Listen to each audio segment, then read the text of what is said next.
You are watching or listening to Purham and Associates. For more information, go to rpurham.com or follow me on all social media platforms and subscribe at RPURHAM.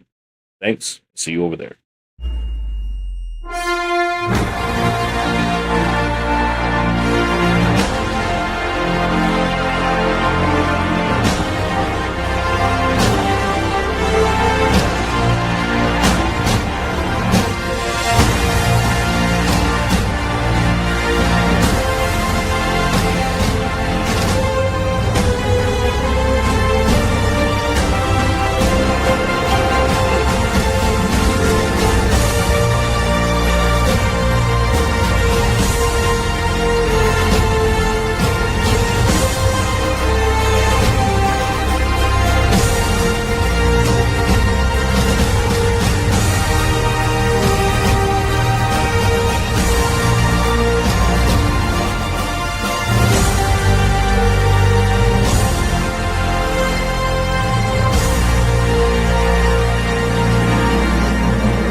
Hey, good day to you all. Welcome to Purham and Associates. I'm your host, Randy Purham. Hey, I ain't seen y'all in about a week or so. I hope y'all are doing well and staying out of trouble and not participating in the tomfoolery out there in the streets, wherever you may be, and dealing with the anti-ICE protests and all that good stuff. So, but nonetheless, we're in a weird time and space right now. But we're gonna talk about that here a little bit because I got a very special guest with us today, Ryan Zink. He is running for Congress out of the Congressional District 19, and but we're gonna get more into that. But first, I'm gonna tell you about him. When his freedom was under attack, in America, he made a clear choice to stand and speak the truth, no matter what the cost was. That decision came with real consequences. He lost his career, his freedom, and nearly his life. But through hardship, God forged strength, purpose, and conviction. A corrupt political establishment waged a campaign to silence him through false charges and imprisonment. When, what was meant to break him only made him more determined. His faith deepened, his resolve hardened, and his love for his country grew stronger than ever. Now fully exonerated and pardoned, he is once again answering the call to serve, this time as a candidate for Congress in Texas's 19th Congressional District. His mission is to defend the West Texas values, faith, family, and freedom.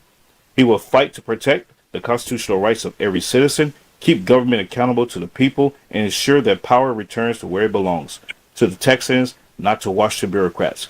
His campaign isn't about politics, it's about restoring truth in our institutions, rebuilding faith in our future, and renewing the promise of the American dream. And the freedoms of tomorrow are only guaranteed if we fight for them today. Ladies and gentlemen, introducing some and presenting others, Mr. Ryan Zink. Welcome, sir. Welcome to the show. Thanks for having me on. I'm glad to be here. Absolutely. Ryan, District 19, tell us about it, because I know what it is, but go ahead and you tell us about it. So District 19 is home for me. My wife and I were proud residents of Wolford, Texas. I'm a transplant. I've been here for right at a decade. I came to Texas Tech for media and to become a journalist, either that or, work in sports or something like that. I met my wife and fell in love, and I never left. I call West Texas home. I've been in the Texas Panhandle practically forever, nearly my entire life, working either in the oil field or, going to school. And West Texas to me is, it's a group. There's so many great things about the district that we live in, stemming all the way up towards Happy, Texas, all the way down past Abilene, and even over towards the edge of Black Hobbs, New Mexico. It's over 30,000 square miles of this district. There's some of the most amazing, farm and ranch where cotton is king. Wow. We also have, a very diverse technology district that's starting to grow up here. And so it's been very interesting to watch the growth and development. And I'm very, very proud to live in an area that is also a safe haven for the unborn child. Absolutely. And thank you for that explanation. West Texas, it is unique in its geography. I'm I'm here in Central Texas, in Austin, and when I run into people from West Texas out that way, the Lubbock area. Matter of fact, the Speaker of the House is from our Speaker of the House is from there, Lubbock. And so Dustin Burrows. yep, Dustin Burrows, and and him and I, we had a couple of discussions, and we're like diametrically opposed on a lot of things, but we have common ground on a lot of it. But it's just the mentality, being in the urban life versus the kind of like the rural western life. It's like, okay, I see your point there. So, but talk to us about the oil industry there, because a lot of folks don't understand the importance of oil to Texas, and what I mean by that is it is an essential part, or I would say a major pillar in the revenue flow that comes into Texas that keeps us independent rather from government spending or government funding. So talk to us a little bit about that and what you know. Well, oil and gas is in every industry. It doesn't matter what you do. You're either driving your car on the way there, you're holding the plastics in your hand that get it done, down to the treatment that you get from your doctors. And, oil and gas is a primary staple for not only for the GDP of the United States, but particularly in this region, it's a major driver. We have districts that are just outside of here, like the Midland and Odessa area, where there's, some of the largest productions in the world are coming out of there. And then in our district in Big Spring, it's not just it's oil, it's gas, and price reflection is a big part of that. We depleted a lot of our reserves under the Biden regime, and now we're seeing an explosion, to where production. I was reading and listening earlier today about how LNG is up. I think 20% was what was discussed, in the highest numbers since 2008, which is fantastic. We're building pipelines that are stretching hundreds of miles that are going to be able to import and export LNG all across the region. And so it's going to be beneficial for everybody. Oil and gas money is everywhere, and it's definitely a huge benefit for this region.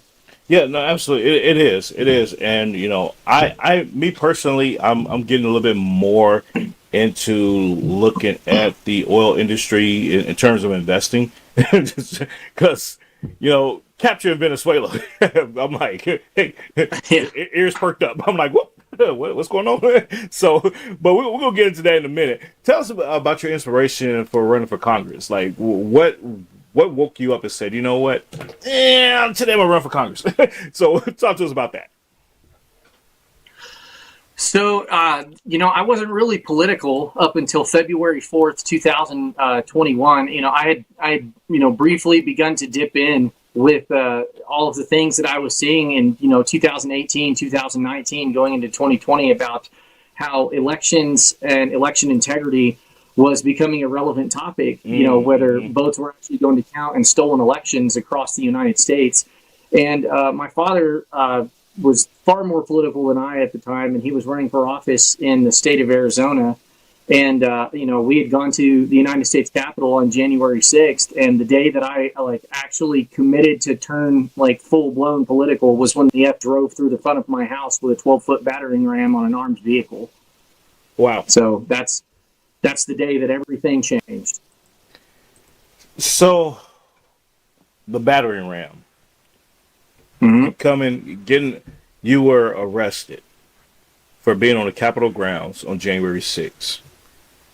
And in talking with a lot of J6ers, that's the I guess you'll say the resonating or reigning story is that I was just on the grounds. I didn't even do anything. Some of them didn't even enter the Capitol. It was just GPS geo-tracking, and it was like, you were there, you're under arrest. And it was like, damn, you should have thousands of people in jail then or arrested. But no, that wasn't the case. So walk us through what happened a little bit with your story on January 6th, if you can. So on January 6th, so I was actually a reporter for a while here in Texas at Texas Tech on the field, where I was covering a lot of the college games and stuff like that. And I was hit by a drunk driver and had an injury, and I had a lapsed in my insurance. So my father worked in sports medicine for many, many years, and he was able to provide treatment for me while I was dealing with that injury. And so I left and went to Phoenix, Arizona, and was up there helping with his campaign. I had my camera and everything, and as a journalist, covering sports and stuff like that, I thought, well, maybe I could help him out a little bit. I never actually intended to go to the Capitol, but he asked me to go to get some photos and some B-roll footage and things like that. And so I agreed, and we went up and stayed with some family in Maryland, and then made our way over to the Capitol on January 6th. But it's far more than that, just in itself. Because we started the day super early, about 4 a.m. and went up and listened to a couple of speakers, but we couldn't actually get into the area that President Trump was going to speak at. Yeah. Because I had all of my camera gear. I had a camera, a phone, a laptop, SD cards, the whole 9 yards. And the Secret Service wasn't allowing anybody in, which, that's fine. Have to protect the president, the best president that I think the U.S. has ever had. And when it comes to this portion of the day, I'm injured. My dad's not doing very well in his health at the time, just from migraines and stuff like that finally the Lord decided that he was going to heal my father from. And so praise God for that. I get to keep my dad around for a few more years. Good deal. And, so we went and had lunch and then made our way over to the Capitol, where we had some interviews with the Epic Times and, just taking footage. And so for the FBI and for the Department of Justice, this is really when the day started, because there was nothing going on at the Capitol at this time. And so I guess it's about 12 o'clock, I think, and we're out on the west side. And on the west side, there's this very small area on January 6th that they were doing some construction for the scaffolding that was going up for the inauguration that happens outside of the Capitol. And so that area was cordoned off with signs that say no entry. But when you go back and you look at the law of D.C., they had the incorrect signs posted that day, which this is also part of my lawsuit in the DOJ, that they did not knowingly inform the public of areas that were enclosed. And the thing is that I never went to that area. So then we made our way around to the east side where the Supreme Court is, and we talked to a bunch of people over there. Got a bunch of great pictures. Samoans for Trump, Chinese, former Chinese Communist Party escapees for Trump. There, you just can't imagine, the plethora of, hundreds of thousands of people different gathered. Backgrounds, yeah. Yeah. And so after this, we went and sat down at the entrance to the visitor center for the Capitol for a little bit, just to kind of rest up, because I'm, dealing with my neck and shoulder injury, and Dad's, still a little fragile at this point. But after that is when all of the crowd started to come up. President Trump hadn't started speaking yet. He about 15 minutes after this point is when he really began speaking. And this is when we start to notice that there's some interactions from a guy with a bullhorn, who he would later be identified as Dunphy. And he's talking back and forth with the United States Capitol Police that are in front of him. And they're telling the crowd, addressing them with a bullhorn, like, hey, we know that you guys have permits to protest up here. We're going to get with leadership and we're going to get you up and get you guys inside. And, everybody on that side was like, well, what's going on here? Like, how come, what are they talking about? Even my dad and I, we discussed, like, are they talking about letting us in the building? Like, surely not. They're not going to let us in the building.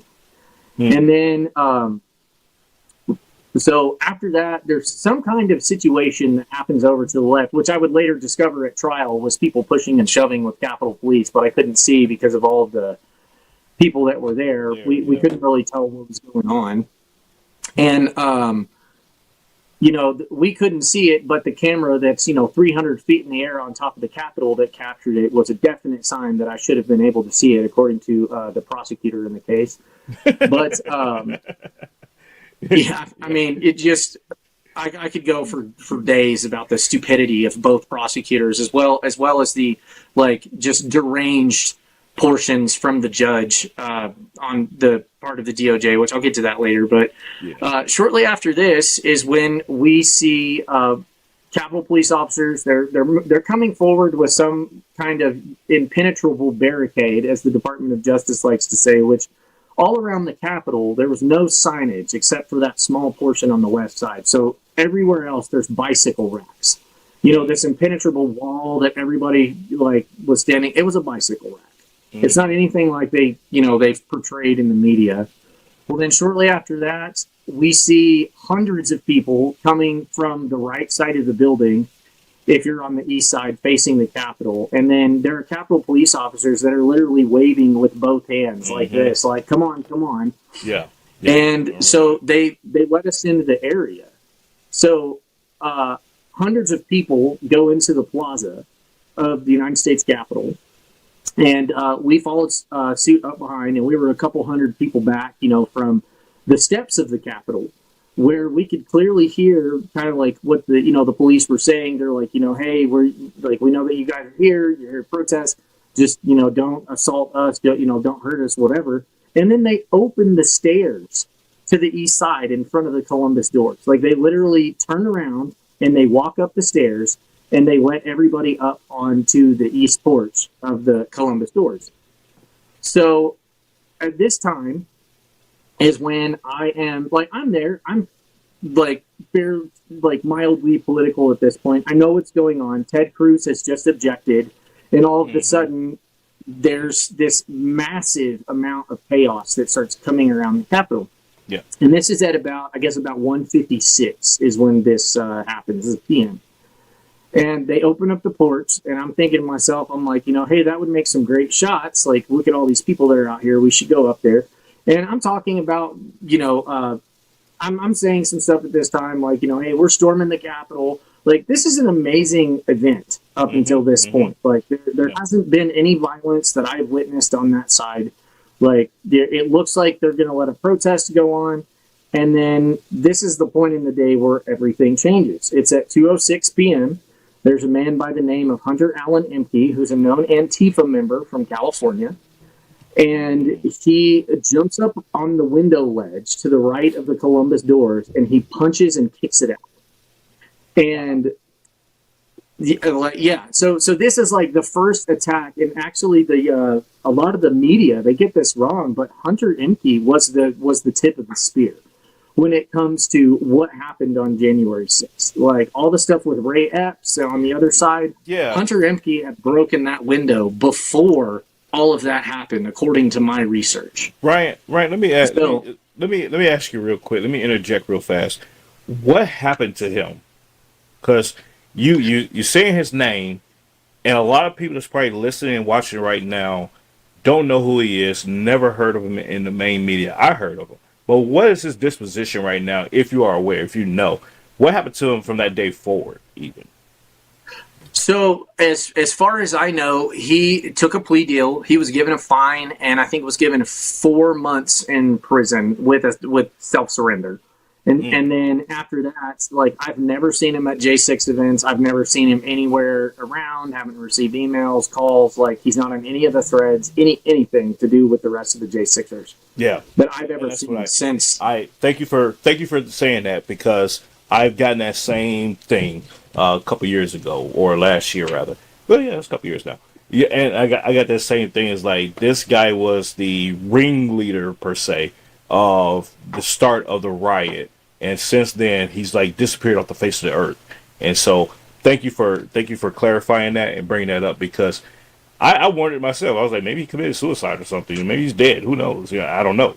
But I haven't been able to locate him. Yeah. So. But to your point on that though, it is a wonder. Like, was he part of the left's plan to initiate and rile up the crowd to storm the Capitol and do the things that they did?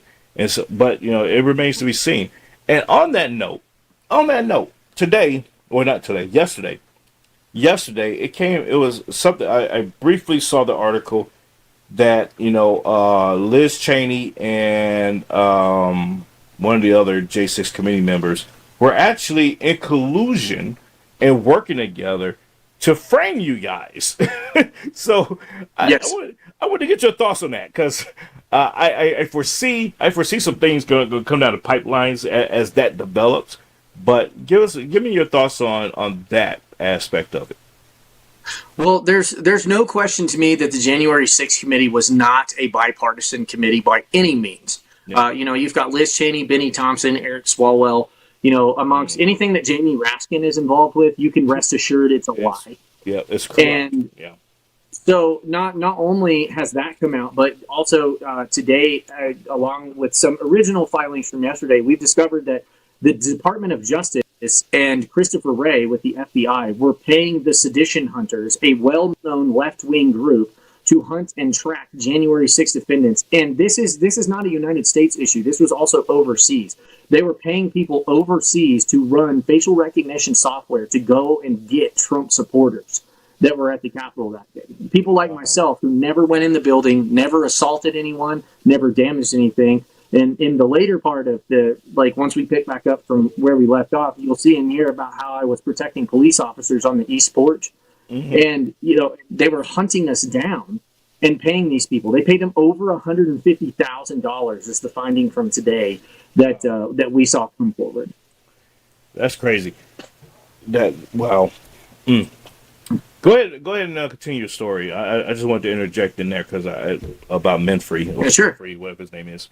yeah. Go ahead with that. So and also if he happens to see this, you're more than welcome to come talk to me and debate the issues on what I saw that day, so that we can get down and clarify the truth. I'm always open to that. Yeah. But so at this point, after Hunter empties out the windows and punches him out, the Capitol Police come in. They swoop down on him and they slam him to the ground, which rightfully so. He was breaking the law. And so at this point is when there were some people to my left, because I was right at the edge of the railing on the right-hand side. They started yelling things at the Capitol Police officers, like, "You're not taking him. We'll effing kill you if you take him.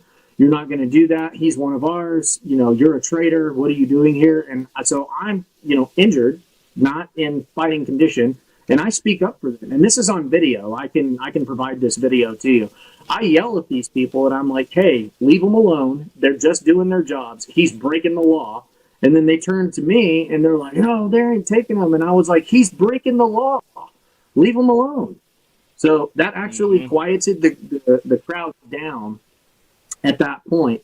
And so this is where, things got interesting. They take him into custody, place him behind the police line right there. I think there were about 13 officers total that I've counted up to this point where, we started going. So this is where things got, where the rest of my case starts developing, because this is where one of the Capitol Police officers begins to lie in his testimony that I'll get to about trial. But I approach a officer who has since been promoted since he testified against me by the name of Benjamin Fluke.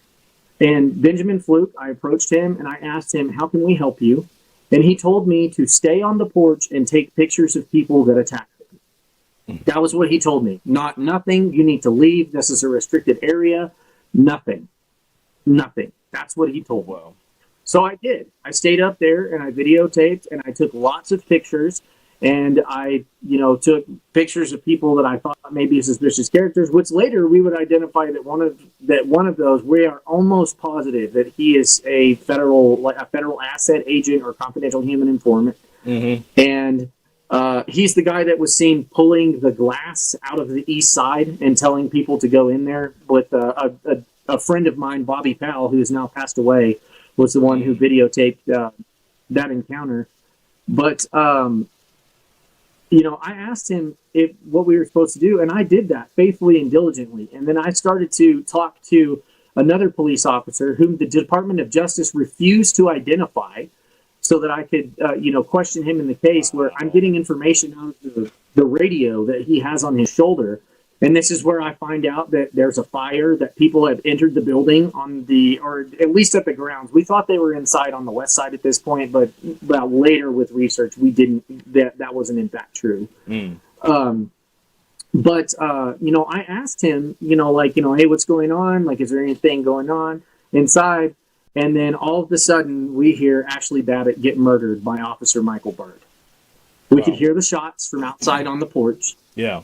And we didn't really know what was happening at that point, but then that officer, and I have this on video as well. This video was produced after trial, and I now have 3 of the officers, including Captain Bird now, on perjury, where they lie about this particular situation that happened, where he says, hey, your father is a congressional candidate. He has his house number.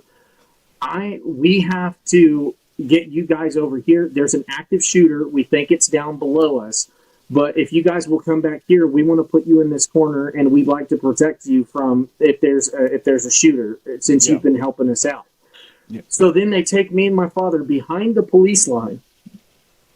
And they take us behind the police line, and we stay back there for an amount of time until that very same officer finally comes over to us and says, hey, there's going to be a curfew that's been put in place by Muriel Bowser. It'd probably be a good idea for you guys to leave. You can probably, and then we asked, well, what do you want us to do with the footage of Hunter Emke being taken into custody? What do you want to do with this? And he was like, well, you could contact, the Capitol Police Department and we also, my dad gave him his congressional business card and said, contact us, with where to send it. Well, he never called. And then, do you still have that information, those videos and those pictures and everything? I do, yes, and I now have the video in my possession that proves that all 3 of the testifying officers in my case perjured themselves over us going behind the police line, because they swore it never happened, that they never allowed it to happen, that we weren't cooperating with them, that we were surely there to take over the government with a plastic spoon and a camera. Insurrection of my dreams. Yeah, and that's the prevailing debate, about J6. It's like, guys, if you really think that the Trump supporters, the actual true Trump supporters, were there to take over the Capitol and to stop the duly election, process, you think they would have came there with just flags and bullhorns and Trump gear? No, they would have probably came there with rifles, shotguns, grenades, battering, you name it, of articles of war. And would have did the damn thing, not with So it's everybody knows the truth, and that's what pisses me off. It's like, stop trying to conflate this issue as if this was one-sided, that it was no conspiracy theory, that there was no conspiracy among members of Congress, especially on the left, to conspire to disrupt, this the electoral proceedings.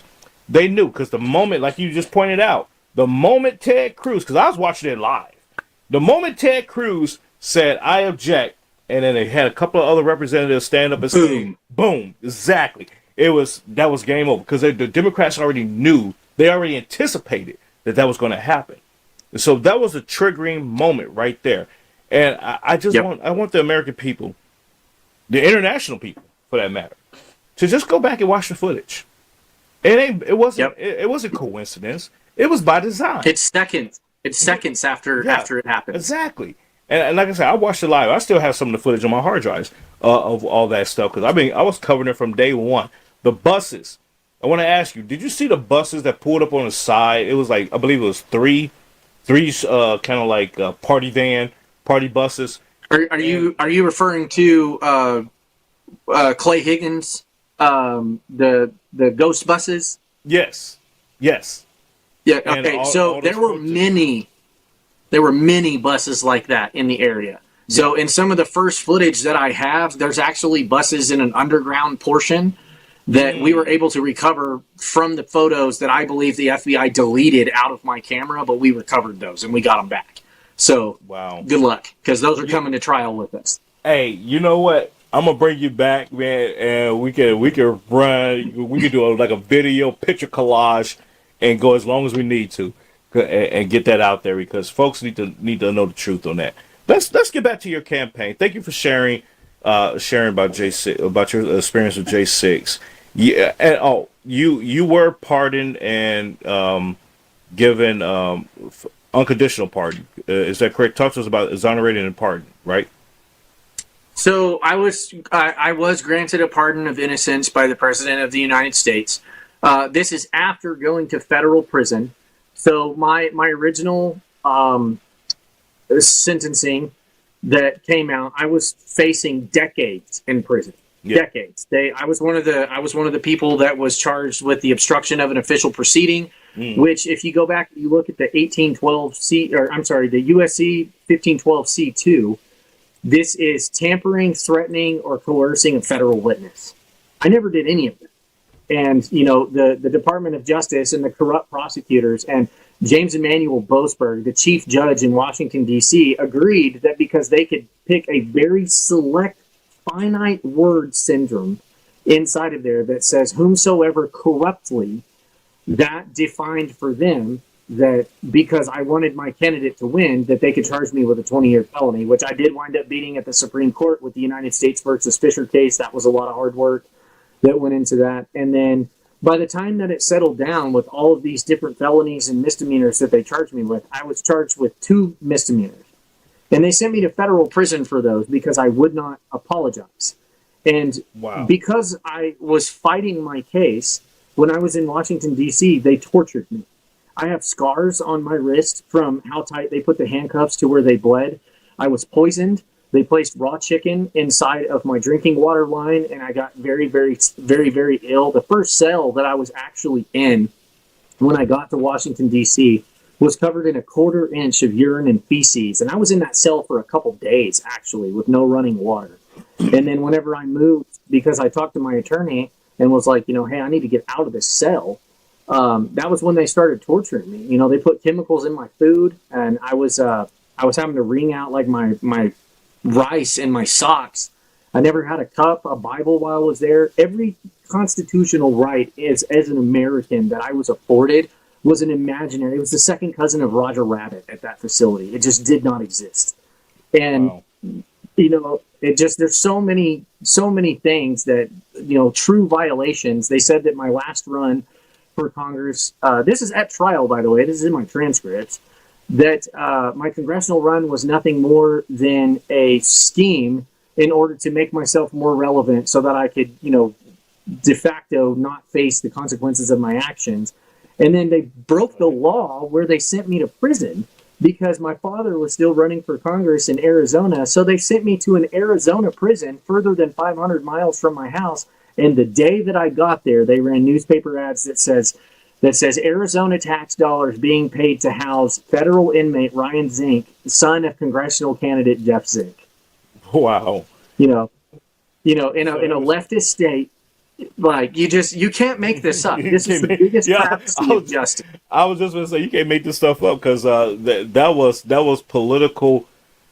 What we would call political opposition ad run.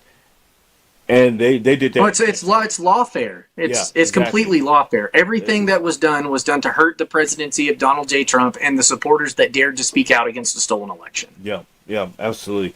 And I'm glad President Trump today just announced that there will be prosecutions coming forward surrounding the 2020 election. So yet to remain to be seen because Pam Bondi, the Attorney General Pam Bondi, weak and ineffective. Not pleased with her performance. I was gonna say the feckless Pam Bondi. You know, we'll see how that plays out. But Ryan, talk to us about, you know, the potential global expansion of our U.S. military, and particularly with when it comes down to Greenland and the potential acquisition of Greenland. What are your thoughts on that? Because I have my thoughts on it. I generally like the idea, but I do have some reservations. So I want to get your thoughts on that, sir. Well, I think that the U.S. being in control of Greenland is a big benefit to us because we do have major enemies that look towards the United States to put us in a vulnerable place. And if, you know, places like China and Russia were able to take, you know, control, then we would be within missile range. And that's on major cities, which I feel like would be, you know, detrimental to the health and safety of America, which is that is the actual one of the tasks that the President of the United States is tasked with, which is to protect the citizens of the United States of America. And that also extends, you know, to the DOD, all forms of our military, you know, and it goes to our borders. Well, our borders in the United States, we have things that can reach our borders, these gigantic missiles and bombs and planes and everything else that we have to be able to defend from. And Greenland is one of those.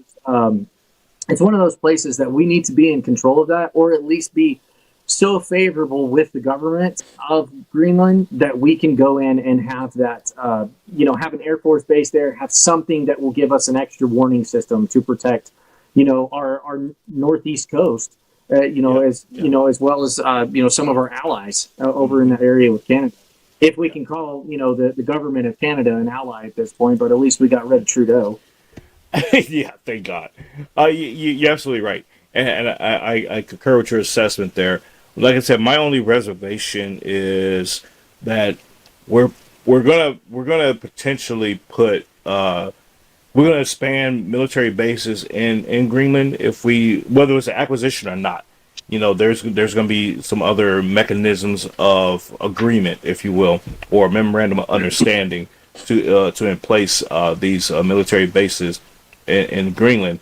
My reservation is that we're opening ourselves up to be targeted unless we expand the military, which the budget is already, I'm not going to say overinflated or over, too much, but it's going to blow up the budget for the military to the upward windows of $1 trillion just by itself with that.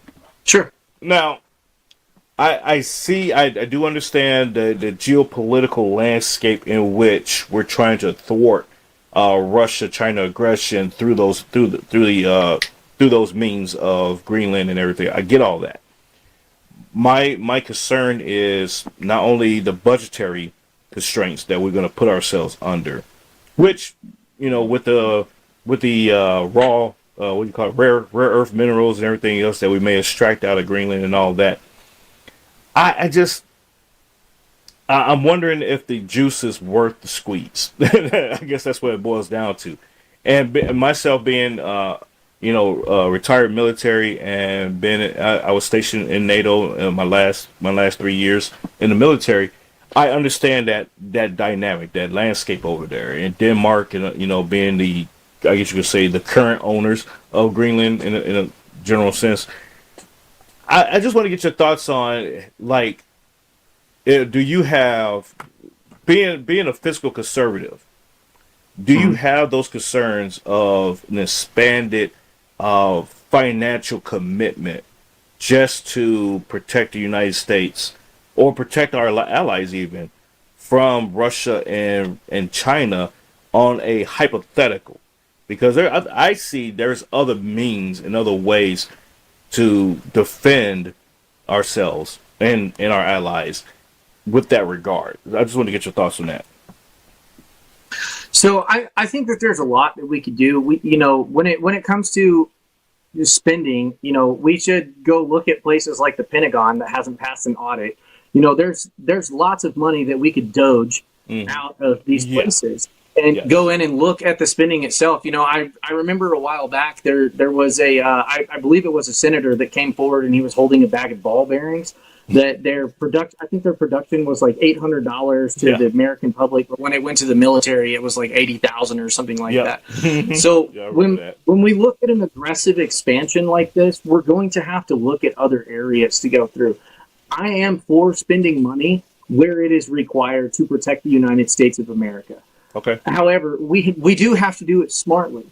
Fiscal responsibility is not just a term or a phrase. I think oftentimes politicians throw that word out there because it makes them sound important, or it makes them sound, like they're in the know on things. But we have to actually go in and look at this, and we have to put some of this information. Now, I do believe that not all of the information about the military should be given out to the American public or the general public, because that puts us, in a position that we don't want to be in. But we have to look at this, and this expansion, if it does happen, we're going to have to go in and look at what the absolute pertinents are and make the best possible deal for America, because we cannot we have nowhere else to turn. Yeah. If we lose the United States. And that's why we have to do everything in our power to review all of these budgets, go through, do some cuts, get the correct amount of spending, get into Greenland with a clear with a clear plan that benefits us and isn't straining our budget or moving us into, because we are looking at $40 trillion right now, in debt. Yes. So that's one of the Exactly. biggest things that we need to pay attention, because we're putting that on our children every day that goes by. And, so I don't know, maybe if there's some allocation that could come from the tariffs out of that to offset those costs, from other countries trying to do business there. But I'm sure it's going to be an interesting time, and I would really look forward to being a part of that. Yeah. Investigating the finances aspects if elected. Absolutely. And I would say, I would go as far as to say, when you're elected and you walk into Congress and you're sworn in and they escort you to your desk, what is the first thing? What is the first thing you want to do in terms of the acquisition? Ladies and gentlemen, I'm gonna pause real quick on that note.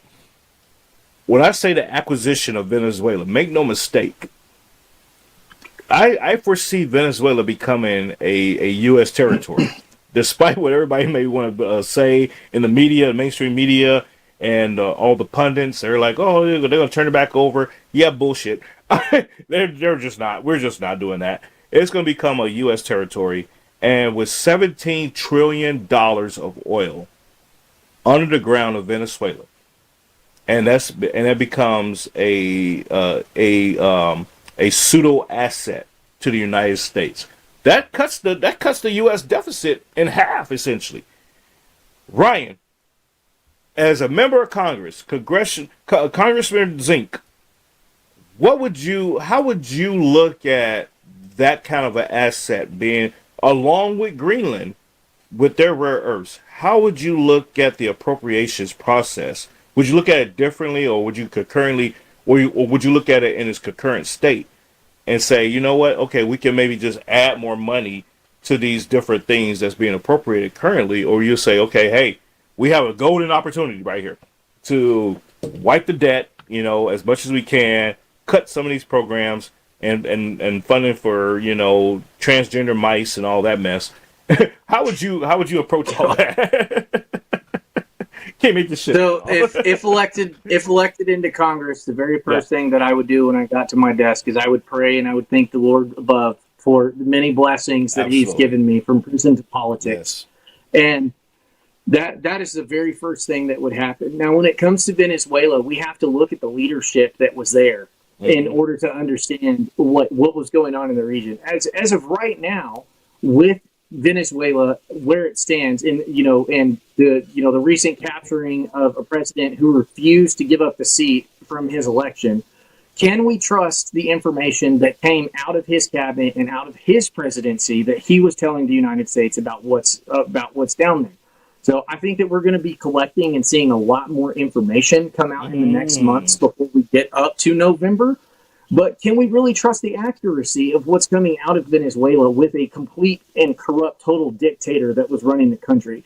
Yeah. So that's the first thing. So we have to vet out all of the additional sources. I'm sure there's more stuff that's coming out that I need to get brushed up, because I've been primarily focused on the district right now. Sure.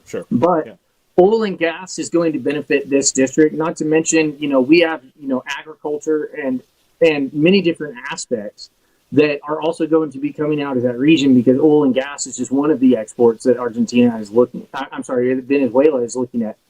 And so when we look at that region as a whole, we're going to have a clear understanding of what's there, who's in charge, whenever that's finally let out, what they're willing to do, and then, of course, what the people of Argentina want when it comes to, their resources and the way that they're going to vote, because I would hope that they would be able to establish free and fair elections, for their people, and that we would be able to negotiate and do trade, with them, without hostile tariffs, going back and forth after the liberation of the country.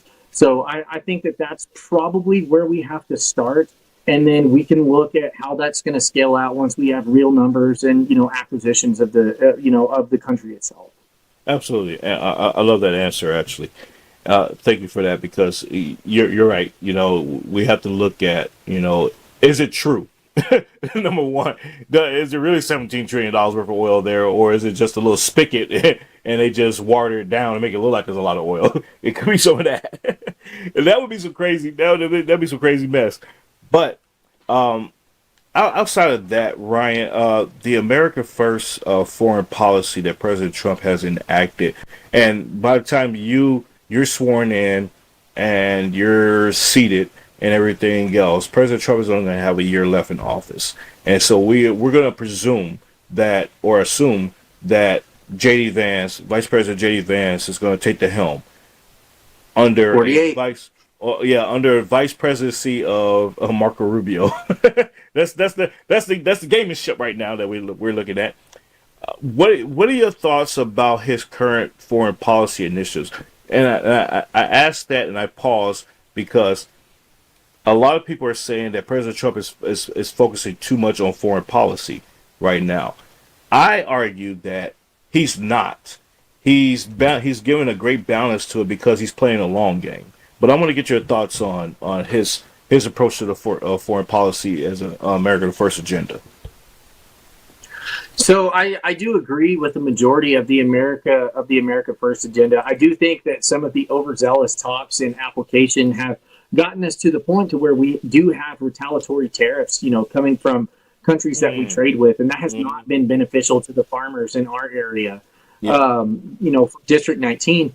But one of the things that I'm seeing is that countries are recognizing the United States as a power again, unlike with the Biden administration, where we were totally weak and ineffective, and we're in fact leaving millions and millions of dollars of equipment from a botched pullout, from that was later turned over to many different organizations in the region that do not favor the interests of the United States. Absolutely. So, seeing the United States recognized as a world power that's not weak and ineffective, I think is one of the best things that could happen for us. Diplomacy across, other countries and the way that we approach them, I think does have a direct correlation with the way that they want to do business with us and the way that they like to see, their relationship with the United States. So I think that there could be, a little bit more subtlety in some areas just because of what happens to, the farmers and ranchers and people in my district. But we have to stay on top of this, and we have to be aggressive when it comes to the United States, because when we look at like the United States' output with NATO, we have, 131 or I think countries that are lined up behind us with NATO. America's paying the bill for that. Yeah. And then they go out and they complain about us and say, oh, the United States is doing this. Like, what if we just pulled out? Like, what if we just stopped, focused on America, let all of that money come into us, and start bringing some of these manufacturing jobs out? Let's bring the cotton back. Let's make China buy the 42% of cotton that they've never fulfilled under the Biden administration with the phase one that they were supposed to purchase from us. Make these countries come to the table and put America where it's supposed to be for Americans. Yeah. And, I'm very pleased to see what's been happening with the Trump administration. I don't agree with everything that's gone on with it, but I think that we're far better off than we were the previous 4 years with another president. And that's kind of my thinking along those lines. Absolutely. I love that. And you're absolutely right. Yeah. Brian, let's turn to your campaign briefly before we close out here. You're running in Texas 19, and that was the seat of, who's the current one? Jody Arrington. Jody Arrington. How do you view, or I would say, give a report card generally of how he did? And just give us your thoughts on that. Like, how did he do as a congressman for the district? And what would you do differently? So contrary to popular belief, because I did run against Jody in the previous election, I agree with a majority of what Jody did. I do think that there were areas of the Farm Bill that were very weak, very ineffective. 76% of all of that funding going to SNAP benefits, I think was, not beneficial, like to any region that the Farm Bill affected. But Arrington and I had one major hiccup. It was when he wouldn't speak up for January 6th or speak out, on what was happening to me as my entire life was being destroyed.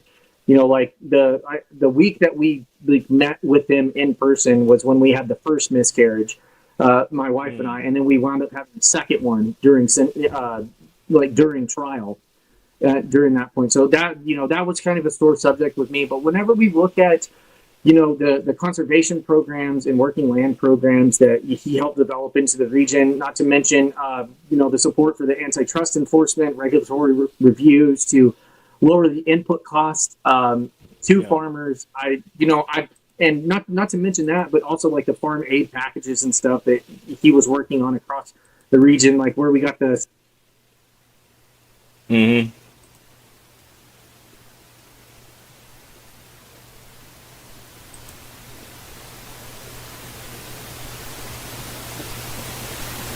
I think I lost you.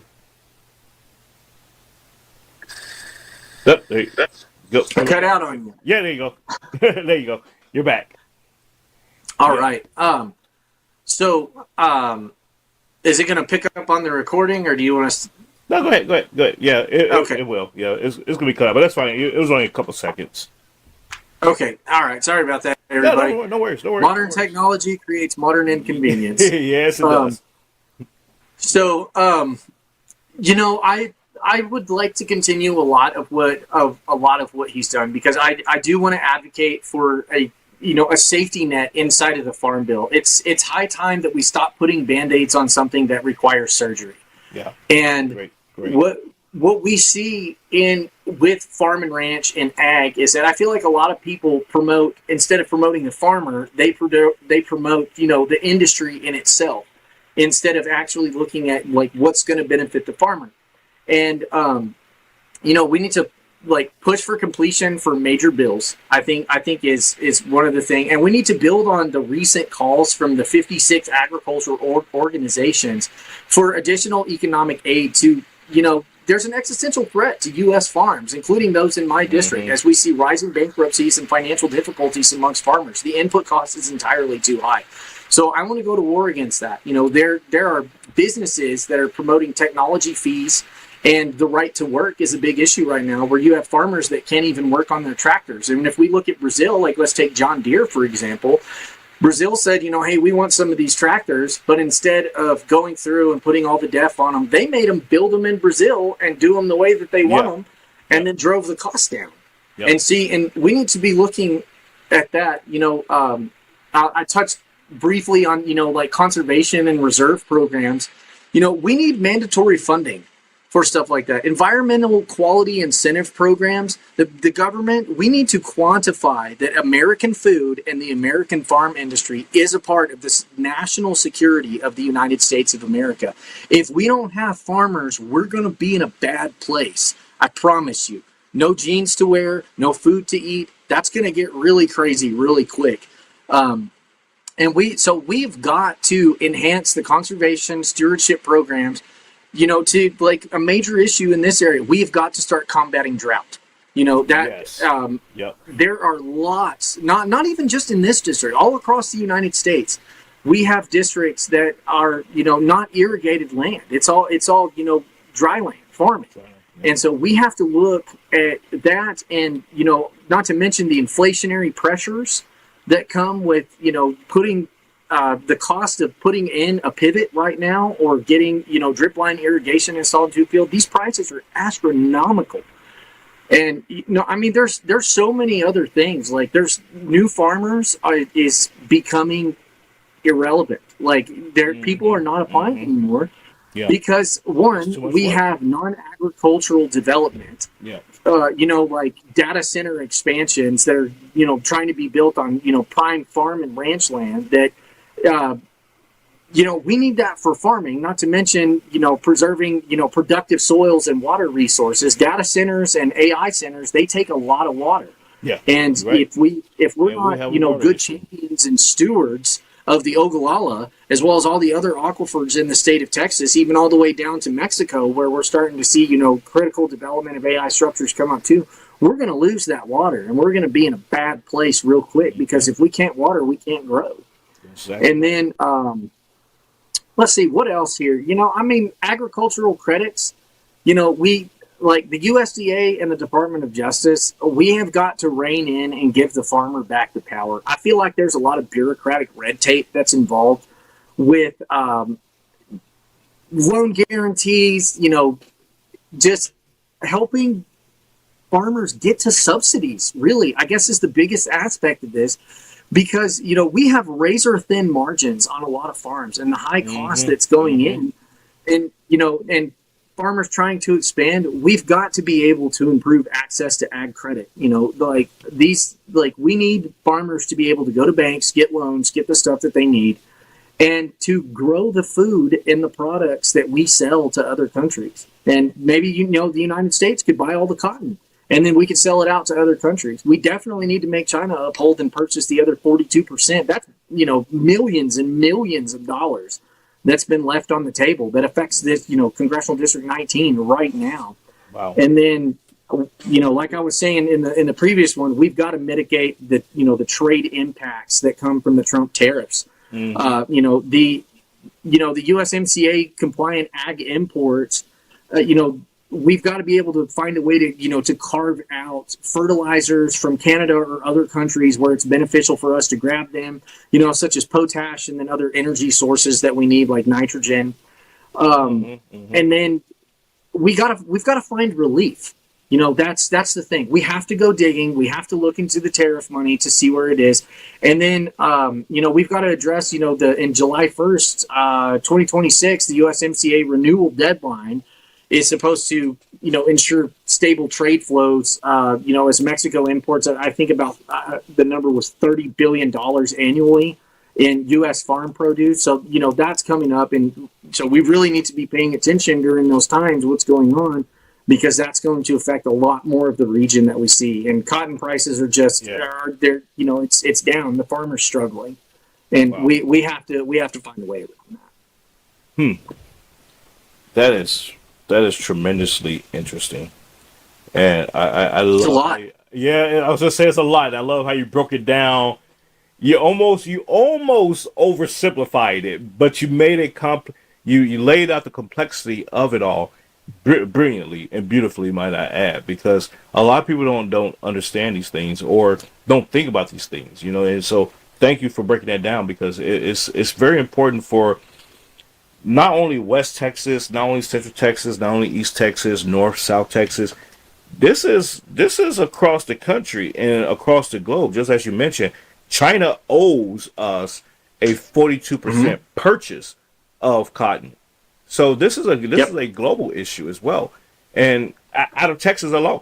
So that's a very important thing to highlight. And a lot of people, I hope tonight, people will walk away and say, "Well, damn, this is what we're facing. This is what we're up against, and I have not paid attention. I need to start paying attention to this stuff, because maybe now my voice can lend a hand to the efforts in making sure that we get the things that we need, not only in our community, in our state, in our country, and everything else."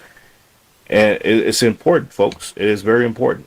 And Ryan, and if you want a realistic view of that, remember how crazy everything got when people were overbuying during COVID, where there's nothing on the shelves. If we don't fix this now, that's going to be our regular. That's going to be going to HEB, to United Supermarkets here, Piggly Wiggly's in the Northeast. Like it's going to be crazy. It's going to be a problem, and it's here. It's here. It's right now. We have to get control of what's going on around us. Absolutely. Ryan, closing thoughts, and how can people follow and support you, sir?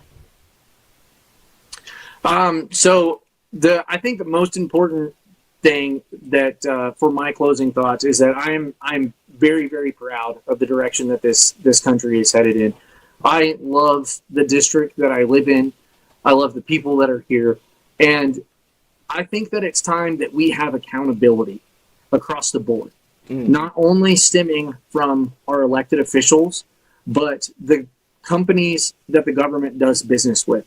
We need a small government.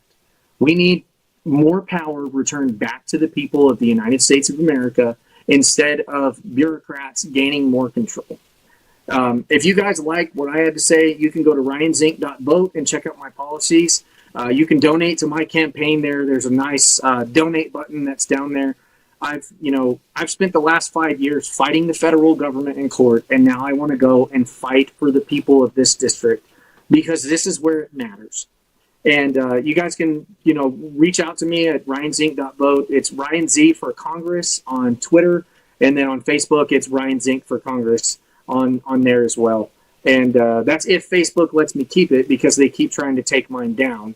And so we'll deal with that issue as it comes. But, outside of that, my campaign's open. I'm willing to discuss, anything, anytime with somebody from the region. And I don't take PAC money. So if you're a PAC that has not been vetted by the America First groups, I don't want your money. Keep it moving. I'll take it from I actually, to this date, they can go and check this and vet it. I've not taken 1 cent from a PAC since I've been running for office, and with the way that it's going, I'm probably not going to. Awesome.